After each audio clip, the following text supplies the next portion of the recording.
Magpapabaksin ka ba kuya? Brother, magpapabaksin ka ba? O kaya ganito, okay lang ba magpabaksin ako? Kasi sinasabi nila, okay, ito, isa sa maraming tatanong sa akin, no?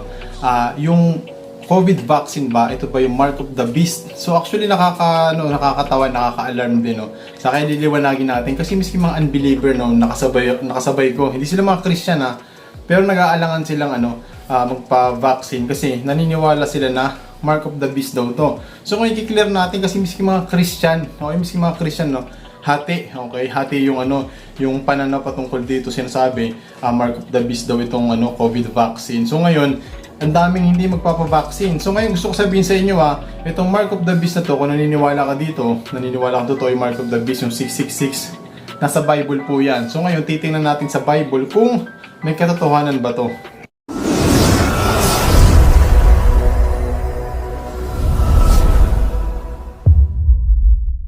Welcome to this channel. Kung bago ka dito kapatid, please consider subscribing. Ako nga pala si Jay Walker, ng mga hindi nakakilala sa akin, no? So gusto ko po sabihin sa inyo, no, na napakahalaga na pag-uusapan natin ngayon, no? So dito kasi sa channel na to palagi tayo nag-upload, no? Walang iba tayong ina-upload dito kundi may kinalaman sa salita ng Diyos, okay? May kinalaman sa paglago ng mga Christian, sa buhay natin, miski sa practical na pamumuhay natin araw-araw. So ngayon, liliwanagin natin sa video na to, may katotohanan ba na itong COVID vaccine is ito daw yung mark of the beast or yung tatak ng halimaw or tatak ng Antichrist or yung tatak ng 666. So napakahalaga nito malaman natin bakit kamo kasi delikado kung magkaroon ka ng tatak ng mark of the beast or ng halimaw, yung 666 kung tawagin. Bakit? Kasi kung babasahin mo, okay, yung Revelation 13, okay, yung lalo yung 13:15, no, saka verse 8, kung babasahin mo, no, lahat ng may tatak ng mark of the beast or may tatak ng halimaw is automatic. Actually, wala nang wala nang second chance. Mapupunta sa apoy ng impyerno. Ihuhulog sa dagat-dagatang apoy.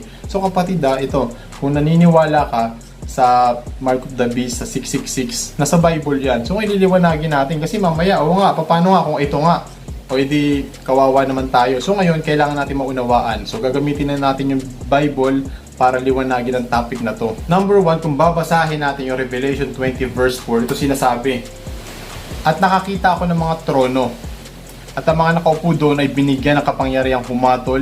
Nakita rin ako ng mga kaluluwa ng mga taong pinugutan dahil sa pagpapatotoo tungkol kay Jesus at sa pagpapahayag ng salita ng Diyos.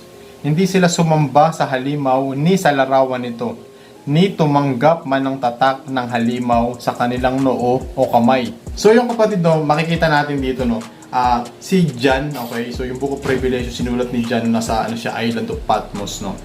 End times event, no, prophecy, so hindi pa to nangyayari, no. So kapatid, ganito sinabi dito na yung mga hindi daw natatakan is pinatay. So doon pa lang parang sumamba. So ito kailangan nyo maunawaan na itong tatak ng 666 is hindi to sikreto. Okay po, hindi ito sikreto. Hindi ito yung hindi mo alam na tatakan ka na pala. Hindi. Bakit ka mo? Kasi dito malinaw. Okay?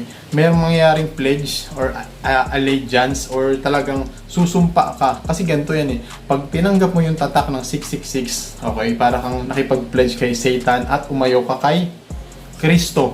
Ayun yun. So talagang ganun. Tapos ito pa, pag hindi ka nagpatatak, okay, o hindi mo tinanggap yung mark of the beast sa kamay or sa noo, ang gagawin daw ay papatayin. So ayun, sana naging clear sa iyo, no, parang sa sa event ng mga nagkakaroon ng vaccine is mayroon bang pledge muna kay Satanas na ganoon, tapos yung mga ayaw pa vaccine pinapatay ba. So yung kapatid, napakahalaga nun na okay, hindi ito sekreto, okay, talagang malinaw. Kaya nga wala siyang kapatawaran Okay, wala pong kapatawaran pag natatakan ka ng 666 or mark of the beast. Bakit? Kasi talagang magde-decide ka. Okay, magde-decide ka na kasi malinaw sa isip mo, gagamitin mo yung free will mo, gagamitin mo yung pagdedesisyon mo para manatili kay Kristo. Okay, kasi dito nagpatotoo sila di ba? Tapos pinatay, papatayin ka. So malinaw 'yun. Pag hindi mo tinanggap yung mark of the beast, papatayin ka. Pero pag tatanggapin mo na mark of the beast o yung tatak ng halimaw, mabubuhay ka. Kaso pupunta ka ng impyerno. So kalakip ng pagtanggap ng mark of the beast is pagsamba sa demonyo. So parang wala naman yata sambahan sa demonyo na nangyayari sa injection ng COVID vaccine. So kapatid, malinaw yan ha. Okay, pangalawang punto na dapat nating tandaan na ito nga yung mark of the beast is makikita natin sa Revelation 13 verse 16. Sabi dito ganito, sa pilitang pinatatakan ng ikalawang halimaw ang lahat ng tao sa kanilang kanang kamay o sa noo, maging sila'y dakila o hamak, mayaman o mahirap, alipin o malaya. So kapatid, doon pa lang para sinabi dito, sa pilitan daw. So talagang hindi pwedeng hindi daw. Hindi ka pwedeng hindi matatatakan. Kung ayaw mo, papatayin ka. So sa pilitan. Sabi dito lahat daw, mayaman, mahirap, dukha, malaya, alipin, mahirap. So yung kapatid sa pilitan daw na pinatatakan. So ayun yun, kung magkakaroon ng pwersahan talaga. So ito pa, yung word kasi na ginamit niya sa Greek, ito nag-research ako. Ang word na ginamit sa tatak, okay, is yung word na karagma. Ibig sabihin ng word na karagma is imprint, image. So ayun kapatid, ito parang talagang tunay siya, hindi siya like yung vaccine na hindi nakikita. Kasi talagang ito, kung babasahin mo sa original text, yung tatak daw, okay, yung karagma is talagang literal na makikita. Okay, hindi yung talagang 666 talaga ha. O, hindi ganon. Hindi ko sinasabing 666 or ano man to sa sinasabi ng ibang microchip daw. Pero, okay, walang clear na evidence sa Bible na sinasabi itong mark of the beast is daw, symbolic. Hindi po siya symbolic talaga na parang katulad niya na hindi nakikita kasi nasa blood vessels natin yung mga injection na yan. So ito sinasabi is either sa kamay or sa kanang kamay or sa noo talaga makikita. So ngayon naman, wala ka naman siguro makikita na na mayroong tatak sa noo saka mayroong tatak sa kanang kamay. Kasi nga karagma, ibig sabihin talagang imprint or talagang tatak saka ito nga, di ba? Pwersahan. So kapatid, wala naman yata nagkakapwersahan pag nagkakaroon ng injection. Although may sinabi si President Duterte, hindi ko alam kung joke yun. Sinabi niya hindi daw magpapa-vaccine is makukulong. So ayun yung kapatid, pero dito hindi naman pinapatay yung hindi nagpapa-vaccine. Sunod na palatandaan na itong ang mark of the beast is ganito. Hindi ka makakabili or makapagbenta. Kung babasahin natin sa Revelation 13 verse 17, ito sinasabi, at walang maaari magtinda o bumili, malibang sila'y may tatak ng pangalan ng halimaw o ng bilang ng katumbas ng pangalan niyon. So ayun yung malinaw na tanda na makikita natin sa Bible patungkol sa mark of the beast is hindi ka makakabili or makapagbenta pag wala kang injection. Hindi, di ba? Pag wala ka daw tatak sa kanang kamay, hindi ko alam kung saan sa kamay or sa noo, may airport dito, So ayun parang hindi ka makakabili daw kapatid, So parang hindi naman ganun. Ako kanina bumili ako pandesal, hindi naman ako hinanapan ng tendera na kuya, sana yung injection, tatak. Hindi naman, di ba? So kung injection yan, edi sana tinatanong ng mga tendera sa tendero na may injection na po ba kayo, miss, sir, patingin nga po ng wala naman. Although sa SM meron nung sinabi pag meron ka daw vaccine card, may discount 10%. So mukhang okay din yun. Pero ayun nga, 'di ba? Kasi nagkakaroon ng injection ngayon. Kung 666 yan, edi sana hindi tayo makakabili kung wala tayong tatak. So ayun, malinaw hindi ka daw makakabili. Tapos hindi ka makapagbenta. In short, kawawa dito yung mga Christian sa time na to. Sinasabi ko sa inyo kasi kung Christian ka, dalawa yan. Pag nagpatata ka, sa demonyo ka. So sasama ka sa dagat-dagatang apoy. Kaya yung mga Christian, di ba, sa una natin binasa is pinugutan ng ulo, pinatay sila. Kaya maraming Christian dito talaga mamumundok, pupunta sa kung saan-saan. Kasi paano ka makakakain, di ba? So hindi rin naman pwede na tawag dito yung trading. May napanood akong documentary, sabi sa time na yan hindi pwede yung makipagpalit. Kasi pwede ka daw kasuhan through taxation, tax evasion, gano'n, So ayun yung kapatid, very crucial sa time na yan.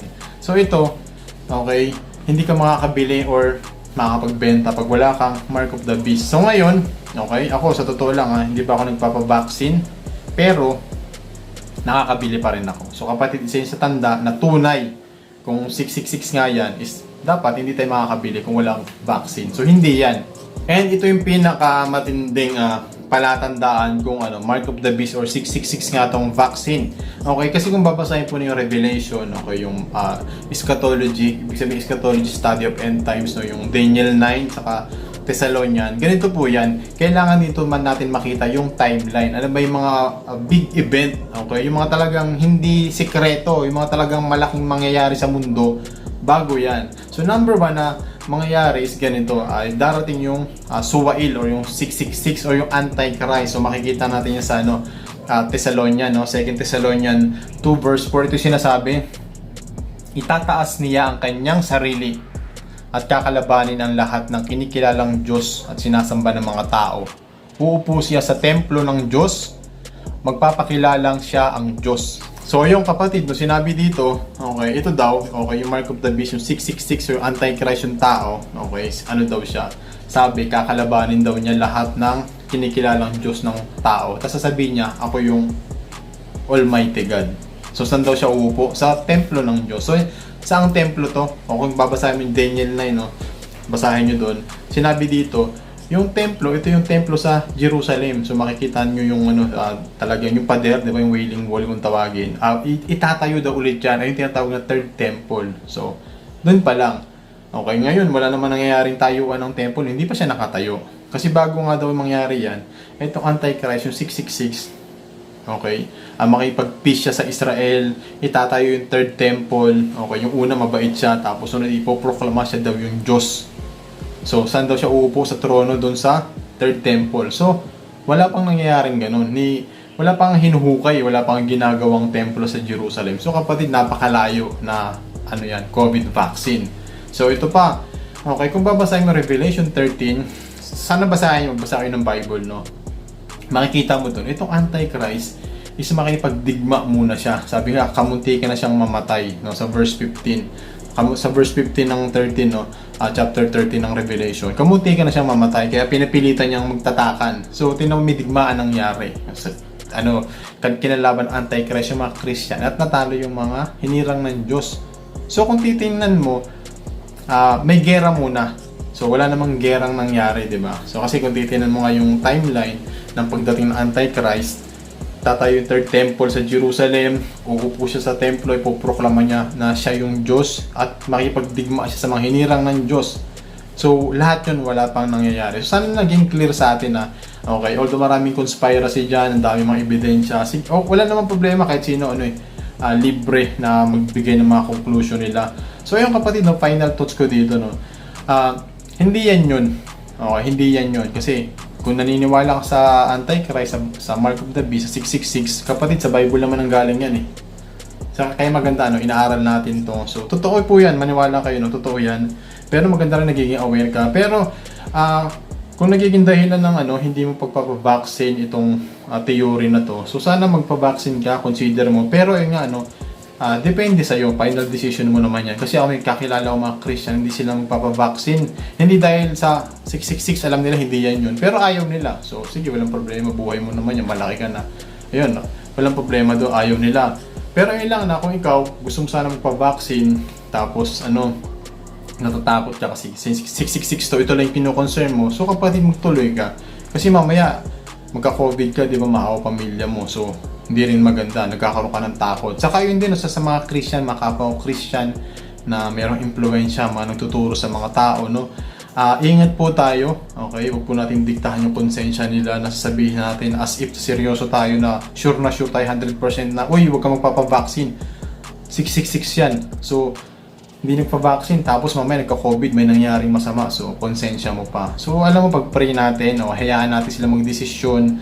Pero yun as far as the Bible is concerned, itong COVID vaccine is hindi siya yung mark of the beast. So ilang kapatid, sana may natutunan kayo, share nyo to sa mga kakilala nyo, mga kamag-anak ninyo na napaparaning sa topic na to, para magkaliwanagan. So yan, kailangan ko din yung komento ninyo. Kung hindi ko isang ayon, walang problema, comment nyo yung mga source ninyo para palitan tayo ng information. So God bless mga kapatid, kita tayo sunod na video.